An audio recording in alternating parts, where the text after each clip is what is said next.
მოვიტყვით, რომ შეერთებული შტატების შემდეგ სანქციების დაწესებისთვის ემზადება ევროკავშირიც, სწორედ ამის შესახებ ისაუბრეს დღეს თბილისში ვიზიტით მყოფმა ევროპარლამენტარებმა, რომლებიც ამ წუთებში პრეზიდენტ სალომე ზურაბიშვილს ხვდებიან.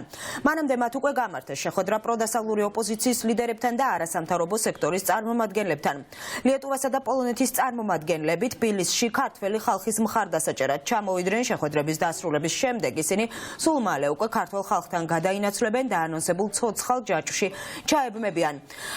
ნინი ბალანჩივაძე მუშაობს თემაზე და ახლა პირდაპირ ეთერში შემოგვიერთდება, გისმენთ ნინი. ამერიკის შეერთებული შტატების სახაზინო დეპარტამენტის გადაწყვეტილების შემდგომ უკვე ევროკავშირის წევრი ქვეყნები ღიად საუბრობენ სანქციების მექანიზმთან დაკავშირებით, საუბრობენ იმაზე, რომ შეერთებული შტატების გადაწყვეტილებამ დააჩქარა პროცესი, რაც გულისხმობს ევროკავშირის ერთსულოვნებას ბიძინა ივანიშვილისთვის სანქციების დაწესებასთან დაკავშირებით. ამასთან მიმართებით მუშაობა გაგრძელდება, მათ შორის მაშინ, როდესაც ევროპარლამენტარები დაბრუნდებიან ქვეყნებში და ყველა დეტალურ ინფორმაციას მიაწვდიან ქვეყნის მაღალჩინოსნებს გადაწყვეტილების მიმღებ პირებს. მანამდე კი ისინი შეხვდნენ როგორც არასამთავრობო ორგანიზაციების, ასევე ოპოზიციის წარმომადგენლებს. ახლა ევროპარლამენტარები ლიეტუვისა და პოლონეთის წარმომადგენლები იმყოფებიან პრეზიდენტის ადმინისტრაციაში, სადაც დაახლოებით 1 საათის განმავლობაში მიმდინარეობს უკვე აუდიენცია და მედიასთან გააკეთეს მათ უკვე განცხადებები და ძალიან მკაფიო იყო მათი განაცხადი, მათი პოზიცია. ისინი დგანან ქართველი ხალხის გვერდით, რომელთა არჩევანი არის ევროპა და არ ეგუებიან იმ რეჟიმის გადაწყვეტილებებს, რასაც ჩვენ ხედავთ ბოლო დღეების განმავლობაში, უკვე 1 თვის განმავლობაში აქტიურად და ხედავთ და ისინიც ხედავენ იმ პროტესტს, რომელიც არის მთლიანად საქართველოს მასშტაბით, როგორი არის ქართველი ხალხის ნება. მათი პოზიცია, ჩვენი პარტნიორების პოზიცია არის ის, რომ ლეგიტიმური ვერ იქნება ეს ხელისუფლება, ვერ იქნება ლეგიტიმური ის პრეზიდენტი, რომლის ინაუგურაციასაც ხვალახავს საზოგადოება და ისინი ამბობენ, რომ ერთადერთი ხალხის მიერ არჩეული და ლეგიტიმური პრეზიდენტი არის სალომე ზურაბიშვილი და სწორედ ამის ნიშნად ახლა მიმდინარეობს მასთან აუდიენცია და სავარაუდოდ უფრო მეტი დეტალი გახდება ცნობილი ამ შეხვედრის შემდგომ, რაზე იყო საუბარი, რაზე გამახვილდა ყურადღება. ასევე ვიცით ინფორმაცია იმასთან დაკავშირებით, რომ შეხვედრის შემდგომ ისინი აპირებენ შეუერთდნენ ერთობის ჯაჭვს, რომელიც მიმდინარეობს 7 სხვადასხვა ხიდზე დედაქალაქის მასშტაბით და გარდა ამისა ევროპარლამენტარები დარჩებიან ხვალამდე საქართველოში და იდგებიან ხვალაც აქციაზე ქართველი ხალხის გვერდით. ჩვენ სამოქალაქო საზოგადოებასთან და ქართულ დემოკრატიულ ძალებთან ურთიერთობის შესაძლო გზები განვიხილეთ. ასევე ჩვენ სრულად ვიზიარებთ პოზიციას, რომ საპარლამენტო არჩევნები არალეგიტიმურია. დღევანდელი პარლამენტიც არალეგიტიმურია და ჩვენ სრულად უჭერთ მხარს პრეზიდენტ სალომე ზურაბიშვილის კანონიერ უფლებას მის თანამდებობაზე, როგორც ერთადერთ ლეგიტიმურ ინსტიტუტს, რომელიც ქართულ ხალხს წარმოადგენს. რა თქმა უნდა, განსახილველი ბევრი საკითხია, თუ როგორ ვითანამშრომლებთ მომავალში, როგორ შევუწყობთ ხელს გარდაუვალი ახალი არჩევნების შესახებ გადაწყვეტილების მიღებას, რომელიც უნდა იყოს ნამდვილი, რეალური საერთაშორისო ზედამხედველობის ქვეშ და უნდა შეესაბამებოდეს საარჩევნო პრინციპების ყველა ევროპულ სტანდარტს. როგორც იცით, სამწუხაროდ ევროკავშირში გადაწყვეტილების მიღება ერთსულოვნებაზეა დამოკიდებული და ვფიქრობთ, ამას დრო დასჭირდება, მაგრამ ეს გარდაუვალია, განსაკუთრებით ამერიკის შეერთებული შტატების მთავრობის გუშინდელი გადაწყვეტილების შემდეგ. ჩვენ აქ ევროპარლამენტის რეზოლუციის შესაბამისად ვიმყოფებით, რომელიც მხარს უჭერს საქართველოს საზოგადოებას თავისუფლებისკენ, ევროკავშირსა და ტრანსატლანტიკური სამყაროს სტრუქტურებში გაწევრიანებისკენ. მის წეფებებში ჩვენ სრულიად ვაცნობიერებთ, რომ რუსეთის გავლენით არჩევნების მოპარვა და გაყალბება მოხდა. ამიტომ ჩვენ მომავალში თავისუფალი და მიუკერძოებელი არჩევნების ორგანიზებაში ოპოზიციას მხარს უჭერთ და ასევე მხარს უჭერთ პრეზიდენტ სალომე ზურაბიშვილს, როგორც ერთადერთ ლეგიტიმურ პრეზიდენტს საქართველოში. აუცილებელია ევროპული ინსტიტუტების, არა მხოლოდ ევროპარლამენტის, არამედ კომისიისა და საბჭოს ერთსულოვანი გადაწყვეტილება. ჩვენ ამაზე ვმუშაობთ, იმიტომ რომ ამერიკის შეერთებული შტატების ადმინისტრაციის მიერ მიღებულ გადაწყვეტილებას სრულად მხარს უჭერთ. გვესმის, რომ ეს მკაფიო სიგნალია მსოფლიოსთვის, რომ საქართველოში არჩევნები მოიპარეს და ეს ადამიანი რუსეთის ავტორიტარულ რეჟიმთან კავშირშია, რომელიც ცდილობდა გავლენა მოეხდინა საქართველოში არჩევნებზე და ამ ქვეყანაზე სრული კონტროლის დამყარებას დღემდე ცდილობს.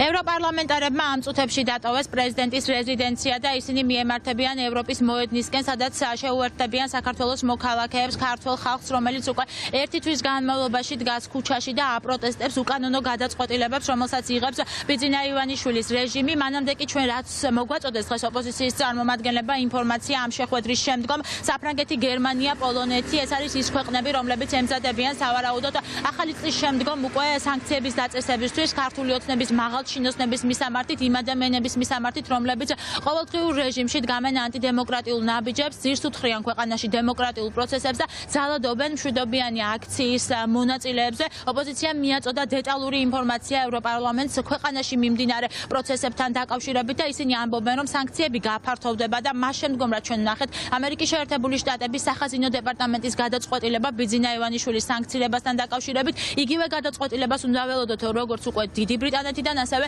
ევროკავშირის წევრი ქვეყნების მხრიდან. თავარი ამოცანა არის, რომ გვაჩვენონ სოლიდარობა, დაიცვან ქართველი ხალხის არჩევანი და იყვნენ ჩვენთან ერთად. ეს იყო მთავარი საუბარი.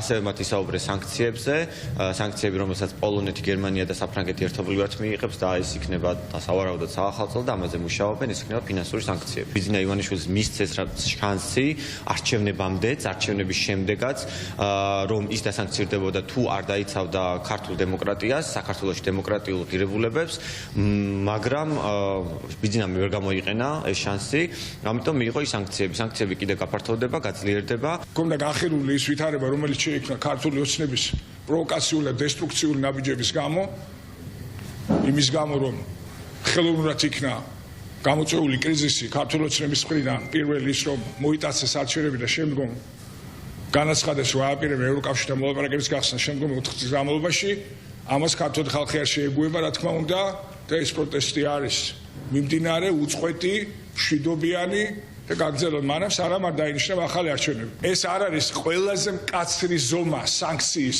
რომელიც შესაძლებელია მიღებული იქნას, ამიტომ უტოვებს ბიძინა ივანიშვილს სივრცეს, რომ მან გაითავისოს, რომ შემდგომი მავნებლობა ჩვენი ქვეყნის მიმართ და ესეთი მოპყრობა ჩვენი სახელმწიფოს და ჩვენი ხალხის მიმართ მას არ დარჩება უპასუხოდ. საუბარი, რა თქმა უნდა, შეეხო ორმხრივი სანქციების ამოქმედების მექანიზმს, შეეხო მაღალი დონისა და მაღალი რანგის ვიზიტებს საქართველოში, რომელიც უფრო დიდი მხარდაჭერა იქნება კიდე ხალხის და რაც მთავარია, პირდაპირ თქვეს, რომ ჩამოვიდნენ ამ კრიტიკულ დღეს, რომ 29-ში იყვნენ აქ ჩვენთან ერთად იმისათვის, რომ კაფეოდ გამოხატონ თავისი პოზიცია მიმდინარე მოვლენებში. ამ ორივე, ასე ვთქვათ, ევროპარლამენტარის მიზანი არის, რომ როცა ჩავლენ საკუთარ ეროვნულ მთავრობებთან კონდეთ კონკრეტული საუბარი იმ ქმედებებზე, რაც შეიძლება გადაიდგას მათი მხრიდან ამ სიტუაციაში, იქნება ეს სანქციები, იქნება ეს სხვა ნაბიჯები, რომელიც შეიძლება იყოს იმისთვის, რომ საქართველოს დაუბრუნდეს ევროპული განვითარების გზას. გუშინ ჩვენ ვნახეთ უკვე კულმინაცია, როდესაც უშუალოდ ბიძინა ივანიშვილის მიმართ გამოცხადდა ეს სანქციები. რა თქმა უნდა, ეს სანქციები გაგრძელდება. ივანიშვილმა თავის არალეგიტიმურ რეჟიმთან და თავის არალეგიტიმურ ჯგუფთან ერთად, როგორც ჩვენ უცხოელ პარტნიორებს, სტრატეგიულ პარტნიორებს, ასევე ქვეყნის შიგნით პოლიტიკურ აქტორებს არ დაუტოვა არაფერი გარდა იმისა, რომ მოხდეს მასზე ზეწოლა კანონმდებლობით დადგენილი წესით, როგორც ქვეყნის შიგნით, ასევე ქვეყნის გარეთ. თუ ბიძინა ივანიშვილი არ მოეგება, გონს ეს სანქციები უფრო გაფართოვდება და სანქციები შეეხება უკვე ოლიგარქის ოჯახის წევრებს. ეს არის მთავარი განაცხადი, რაც მოვისმინეთ ოპოზიციის მხრიდან. ოპოზიციის შემდგომ არასამთავრობო ორგანიზაციებს ჰქონდათ შეხვედრა ევროპარლამენტარებთან. მათ ასევე მიაწოდეს ის დეტალური ინფორმაცია, რომელიც უკვე ყველასთვის არის ცხადი, როგორ მიიტაცა ბიძინა ივანიშვილის რეჟიმმა 26 ოქტომბრის არჩევნები. ცხადია, საუბარი იყო მექანიზმებზე, რა მექანიზმი არსებობს უკვე ამერიკის შეერთებული შტატების, დიდი ბრიტანეთის, ბალტიის ქვეყნების მხრიდან მიღებული გადაწყვეტილებების შემდგომ უკვე ევროკავშირის საერთო პოზიციასთან დაკავშირებით და არასამთავრობო ორგანიზაციების წარმომადგენლები საუბრობენ იმაზე, რომ ყველა შესაძლო მექანიზმი იქნება გამოყენებული ბიძინა ივანიშვილის რეჟიმის წინააღმდეგ, მათ შორის უკვე მიმდინარეობს საუბრები, როგორც ცალკეულ ქვეყნებთან დაკავშირებით, რომლებიც გამოიყენებენ ამ სანქციების რეჟიმს, ოლიგარქიული რეჟიმის წინააღმდეგ, ასევე ერთსულოვნებასთან დაკავშირებით ევროკავშირის წევრი ქვეყნები უკვე მსჯელობენ ამ ნაბიჯებზე და გარდა ამისა არასამთავრობო ორგანიზაციები ამბობენ, რომ ორი მთავარი მოთხოვნა უნდა იყოს ახლა შესრულებული, ეს არის დაუყოვნებლივ პოლიტპატიმრების გათავისუფლება და ასევე ქვეყანაში ახალი არჩევნების ჩანიშვნა ისეთის, რომელსაც ვეღარ მიიტაცებს ბიძინა ივანიშვილი. შეხვედრა, რა თქმა უნდა, წარიმართა ისე რომ საუბარი იყო მიმდინარე პროცესებზე, პროტესტზე, მათ შორის იმ სანქციებზე, რომელიც ჩვენ ვიხილეთ ამერიკის შეერთებული შტატების მხრიდან და რა შეიძლება გაკეთდეს ევროკავშირის მხრიდან ამ შემთხვევაში, რომ გაგრძელდეს წნეხი მათ შორის საერთაშორისო საზოგადოების მხრიდან. საქართველოს მოქალაქეები აგრძელებენ ბრძოლას დემოკრატიული და ევროპული მომავლისთვის და როგორ შეიძლება დაეხმაროს საერთაშორისო პარტნიორები ამ შემთხვევაში ევროკავშირი საქართველოს ამ ბრძოლაში და ის ბრძოლა, რომელიც არის ჩვენი ქვეყნის დემოკრატიული ევროპული მომავლისთვის დასრულდეს გამარჯვებით. ეს იყო ძირითადი შეკითხვა. ჩვენი ევროპელი პარტნიორების სათქმელი ცხადია კვლავაც იყო ის, რომ ისინი არიან ქართული ხალხის გვერდზე და ჩვენ ბუნებრივია მივაწოდეთ ინფორმაცია იმ ყველაფრის შესახებ, რაც ხდებოდა ამ ბოლო პერიოდის განმავლობაში, საუბარი იყო არჩევნებზე, მიმდინარე პროცესზე, წამებისა და არასათანადო მოპყრობის შემთხვევებზე, მათ გადაეცათ კონკრეტული შემთხვევების შესახებ ინფორმაციები და ბუნებრივია ვისაუბრეთ ყველა ამ მნიშვნელოვან თემაზე და იმაზეც თუ რა რეაგირება შეიძლება და უნდა გქონდეს ჩვენ საერთაშორისო პარტნიორებს.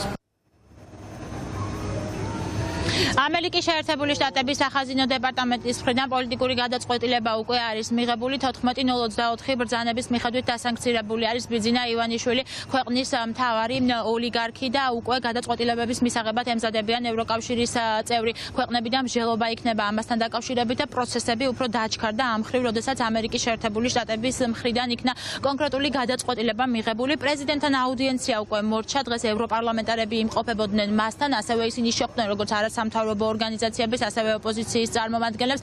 ახლა უკვე ევროპარლამენტარები გაემართნენ ერთობის ჯაჭვში, ისინი დადგებიან საქართველოს მოქალაქეებთან ერთად და კიდევ ერთხელ დაანახებენ ქართულ ხალხს, რომ ისინი დგანან სწორედ იმ მოქალაქეების გვერდით, რომლებიც ერთი თვეა იბრძვიან ქუჩაში და ჩვენ ვხედავთ მშვიდობიან აქციებს, რომელსაც არბევს ბიძინა ივანიშვილის პოლიცია და რამდენიმე წუთში სავარაუდოდ პრეზიდენტის რეზიდენციას დატოვებს სალომე ზურაბიშვილი, ისიც შეუერთდება მოქალაქეებს და ჩვენ ცხადია პირდაპირ ეთერში მოვლენების განვითარების შესაბამისად დაგიბრუნდებით.